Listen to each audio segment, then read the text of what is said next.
Change হয়ে গেছে। এখানে ফটোটা দেখতে পাচ্ছেন আগে এরকম ছিল আর এখন কিন্তু এরকম সুন্দর এডিটিং হয়ে গেছে। তো এরকম সুন্দর এডিটিং আমি আসলে কি করে করলাম, তো আজকের এই ভিডিওতে আমি আপনাদের সেটাই দেখাবো। তো আপনারা কিন্তু খুব সহজেই এই স্ন্যাপসিড অ্যাপ দিয়ে আপনাদের যে কোনো নর্মাল ফটোর ব্যাকগ্রাউন্ড কিন্তু এরকম চেঞ্জ করে নিতে পারবেন, এরকম কিন্তু কোয়ালিটিফুল এডিটিং করে নিতে পারবেন। খুবই সিম্পল একটা ট্রিক, একবার দেখলে কিন্তু আপনারা এই এডিটিংটা শিখে আপনাদের ফটোতে কিন্তু অ্যাপ্লাই করতে পারবেন। তো কিভাবে কি কি করতে হবে আমি সাইড শো করবে। তো সবার আগে আপনারা ব্রাইটনেস, তো ব্রাইটনেসটাকে হালকা একটু প্লাস করবেন, এখানে আপনাদের ফটো রেকর্ডিং প্লাস করে দেবেন। তো আমি এখানে 40% আশেপাশে রেখে দিচ্ছি। তো তারপর কন্ট্রাস্ট, তো কন্ট্রাস্টটাকে আমরা একটু মাইনাস করে দেবো হালকা, এখানে 20% আশেপাশে মাইনাস করে দেবো। তো তারপরে গাইস স্যাচুরেশন, তো স্যাচুরেশনটাকে কিন্তু আমরা অবশ্যই মাইনাস করে দেবো। তো এখানে আমি 35% আশেপাশে মাইনাস করে দিলাম। তো তারপর গাইস এখান থেকে আর কিছুই করবো না, নিচে টিকমার্ক ক্লিক করে দেবো। তো তারপর গাইস এখানে কিন্তু এই যে উপরে দেখতে পাবেন এডিটের অপশন শো করবে, তো এখানে সিম্পলি ক্লিক করে দেবেন। তো তারপরে যে ভিউ এডিটস এখানে ক্লিক করে এই যে টিউন ইমেজের অ্যারোতে ক্লিক করে ব্রাশে এখানে ক্লিক করে দেবেন। তো তারপরে এরকম জিনিসটা চলে আসবে। তো এবার গাইস আপনারা কি করবেন, এই যে নিচে দেখতে পাচ্ছেন টিউন ইমেজের পার্সেন্টেজ, তো এটাকে কিন্তু অবশ্যই 100% রাখবেন। তো তারপর একমাত্র আপনাদের ফটোর স্ক্রিনে কিন্তু ব্রাশ করে নেবেন। এই যে দেখতে পাচ্ছেন কি যেভাবে আমি করে নিচ্ছি, আপনারা কিন্তু একমাত্র আপনাদের ফটোর স্ক্রিনে ব্রাশ করে নেবেন। তাহলে দেখতে পাবেন এখানে কিন্তু আপনাদের ফটোর যে স্ক্রিনটা সেটা কিন্তু পরিষ্কার হয়ে যাবে। ঠিক আছে, তো এখানে নিখুঁতভাবে আপনাদের কাজটা করে নিতে হবে। তো আমি জিনিসটা করে নিচ্ছি, আপনারা কিন্তু নিখুঁতভাবে জিনিসটা করে নেবেন। তো আমি ভিডিওটাকে একটু ফাস্ট করে দিচ্ছি, নাহলে কিন্তু ভিডিওটা অনেক বড় হয়ে যাবে।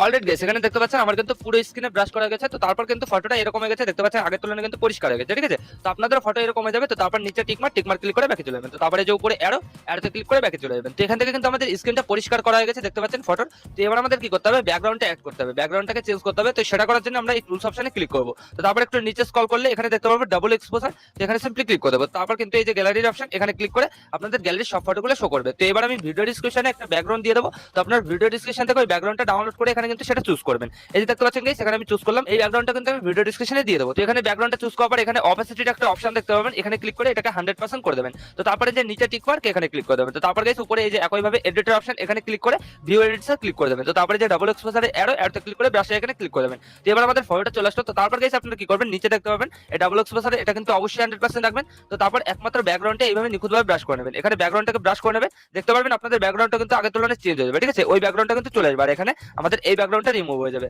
তো আপনাদের কিন্তু নিখুঁতভাবে এই কাজটা করে নিতে হবে, যত নিখুঁতভাবে কাজটা করবেন তো তত কিন্তু এডিটিংটা সুন্দর লাগবে। ঠিক আছে, তো আপনারা কিন্তু নিখুঁতভাবে কাজটা করে নেবেন। আর যদি ভুলবশত আপনাদের ফেসের উপর এরকম দাগ পড়ে যায়, সেক্ষেত্রে কিন্তু এই নিচে দেখতে পাবেন ডাবল এক্সপোজারের পার্সেন্টেজ, এখানে এটাকে গেল। তো এই ফটোটাকে যদি আরো সুন্দর এডিটিং করতে চান, তো সেক্ষেত্রে কিন্তু এই টুলসে ক্লিক করে এখানে কিন্তু দেখতে পাবেন ডিটেলস কার্ভ, এখানে কিন্তু অনেক অপশন পেয়ে যাবেন। তো এই নিয়ে তারপরে এই ফটোটা গ্যালারিতে সেভ করার জন্য নিচে দেখতে পাবেন এক্সপোর্ট, এখানে ক্লিক করে দেবেন। তো তারপরে যে সেভ এখানে ক্লিক করার সাথে সাথে কয়েক সেকেন্ডের মধ্যে কিন্তু আপনাদের এই ফটোটা আপনাদের গ্যালারিতে সেভ হয়ে যাবে। এই যে দেখতে পাচ্ছেন সেভ হয়ে গেছে।